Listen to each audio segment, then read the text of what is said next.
Shri Suresh Prabhu. Thank you, sir. Sir, let me congratulate the government for introducing a piece of legislation which needs commendment on all counts. This is the first time that we are creating an authority of this type to regulate an important sector like telecommunication, and I congratulate the minister for initiating a very good move. At the same time, I am feeling very sad that all the time we have to say this. The way in which such good legislations are introduced, the right way to do it is to appear to bring it before the parliament directly. Instead of that, we have been all the time resorting to ordinances. And I really don't understand why such issues couldn't have waited for some more time and could have not been introduced in the parliament in this session. The argument would be it was very urgent, could have been introduced in the last session. Why only the period between the two sessions is the period in which government comes out with imaginative ideas and trouble the president when president is preoccupied with some more important business of state? I feel that now, before the 21st of April, or rather before 9th of May, the government should really wear the thinking cap and could bring about whatever legislation is necessary in this session and should not use the time between the 9th of May and the next session to bring legislation through the ordinances. Yes. Yeah, but that hurry could be also there during the session. Otherwise, we have no role to play. We can just read the legislation at home. Sir, while welcoming this measure, I understand that basically this ordinance, this legislation, is a product of the telecom policy which was introduced in 1994. However, there was a need for it even earlier, but the telecom policy is a cornerstone of our thinking on telecom sector. Sir, in 1994 policy, as it should be, or for that matter any policy on any sector pertaining to communication, our focus should be the customer, the persons who are going to receive the services from the Department of Telecommunication or other service providers. Sir, while protecting the interests of the consumers, we are also allowing the technology also to come into play that will again improve the services provided to the customer. But when we are talking about technology which is going to come into the play, some other sector also or other interest also should be really considered at that time, and that is our national interest. Sir, there I feel that a recent agreement that we have signed, the multinational pact, multilateral pact that we have signed, how it really helps the country is yet to be discussed by the parliament. And while our minister was away on a foreign tour, his other colleague, while replying on the floor of the house, said that a pact that we have signed is in the national interest. Sir, can a minister or a council of ministers alone decide what is in the interest of the country when it is not debated and not placed before the parliament? And I think it is a high time that we discuss such issues on the floor of the house. And I would request the honorable minister that... So I feel that we are also accountable to the parliament again. So I think in 1994 policy, we should again come out with the parliament, before the parliament, and should place before it all the contents of the multilateral pact and should enlighten us about how it is going to interest the country. Because the general agreements on trade and services in the Uruguay round, we are already said. In the Uruguay round, we already said that we didn't want to sign the general agreements on trade and services. The services account for 1/3 of the world trade, and we are saying that whatever we are signing today is not in the interest of the country, and we are opposing it all throughout. So how suddenly we are realized that now it is the interest of the country? And is it because we are coerced by somebody to sign such a pact or not, is need to be known to the parliament. And I request the honorable minister, while replying, and again to place before the parliament the entire content of this declaration and how it is going to in the interest of the country. Sir, the content of the regulatory body is also after a lot of deliberation. Various interests are going to be represented on this body, going to be headed by a person of a caliber of a retired judge, is all right. But what about the interest of the consumer? Is the body going to be represented by the consumer's interest or not? There is no provision for it. In fact, there are people of eminence from different walks of life are going to be represented, but there is no provision for a specific representation for the body of consumers, the telephone users on this body. And I request the minister to please take that into account, because the cornerstone of any policy has to be the customer, the focus has to be customer. How his interest going to be protected is something that we need to know.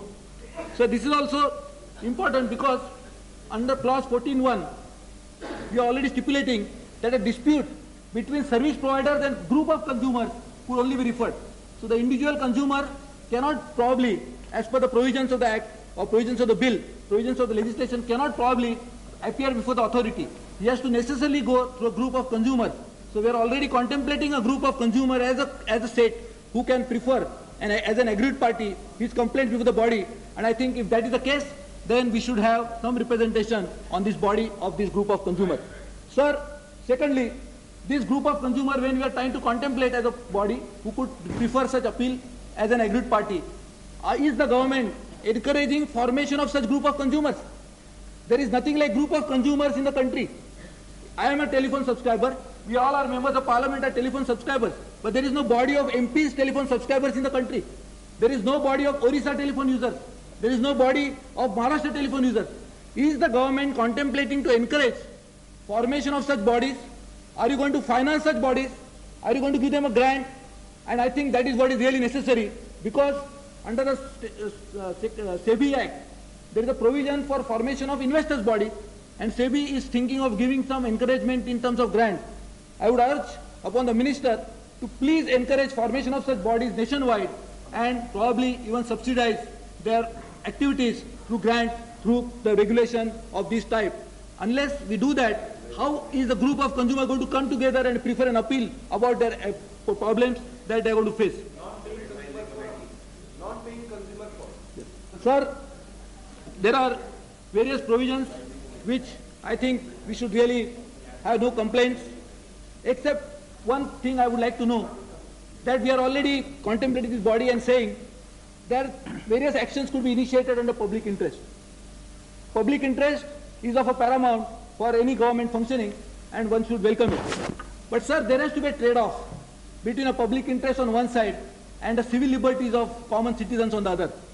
Can a citizen whose rights of privacy, whose right to have a telephone not being tapped by anybody, if he is being subjected to such type of an intrusion on his privacy, could he prefer an appeal to the body? Is a public interest going to be considered as a paramount, because it may be said by some Department of Telecommunication that we are tapping a line of an individual on account of public interest? How the civil liberties of a citizen are going to be protected? So far there was no forum for anybody to do it except raise such issues in the parliament and a minister to resign, because probably it was supposed that he had tapped a line when he could not have probably also ordered. But now when we are creating a body like this, how could one have a trade-off between civil liberties and a public interest which is sought to be protected under this body is something I am sure the minister would like to enlighten us. Sir, about various disputes that are raised, could be raised under section 14 of this body, under clause 14 of this bill. So one is between the various revenue sharing between various service providers. One of course is a service provider would be DOT. So DOT is, I am sure, though there is no specific provision, would be definitely brought under the purview of the operation of this. I think there is need to really clarify it in a proper manner, because there is no such clear mention. But sir, who will decide the tariffs? Because what we are really deciding is the sharing of a cake. But what should be the size of the cake? Who is going to decide what should be the ultimate tariff to be charged? Because now they are all administered rates today. Telephone charges are raised by just administrative action. It is not even debated before the parliament. So now we are going to create a separate body. So sharing of revenue could be decided by the body. But who decides the revenue to be charged by various service operators is something which needs to be properly explained. And I think the minister would also let us know about the various provisions. Sir, coming back to very mundane issues, sir, this is a very laudable legislation. We are bringing about new technologies, so there is need to regulate various authorities.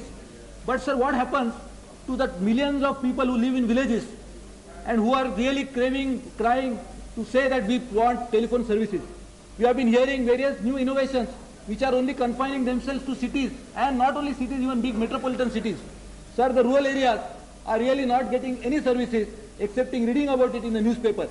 A body which is created to regulate the operations, how it can ensure in the public interest to spread the network of telecommunication to rural areas is something, is the body which is statutory body, has a mandate to order the DOT to spread the program in such a manner that there is a proper weightage between rural areas and urban areas?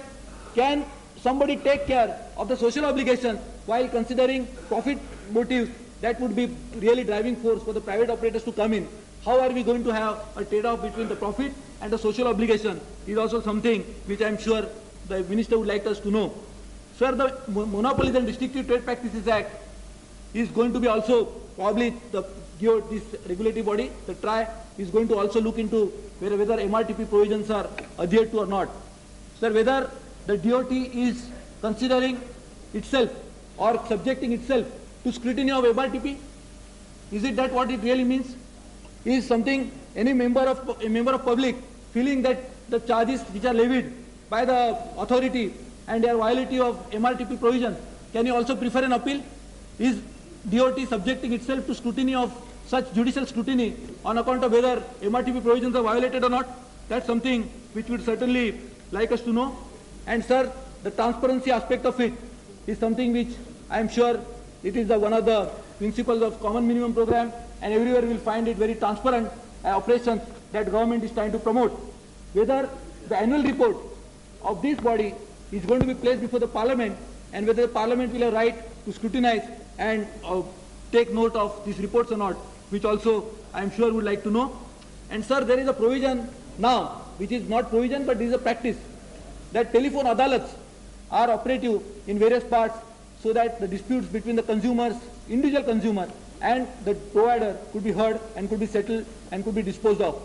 Is the telephone adalat, can it not take a statutory form in the present legislation, and we could make telephone adalat also as a part of consumer redressal grievance forum, so that individual consumers wanting to air their grievances could come forward. This telephone adalat would have also statutory power and could really be considered by such authority. Thank you, sir. Thank you.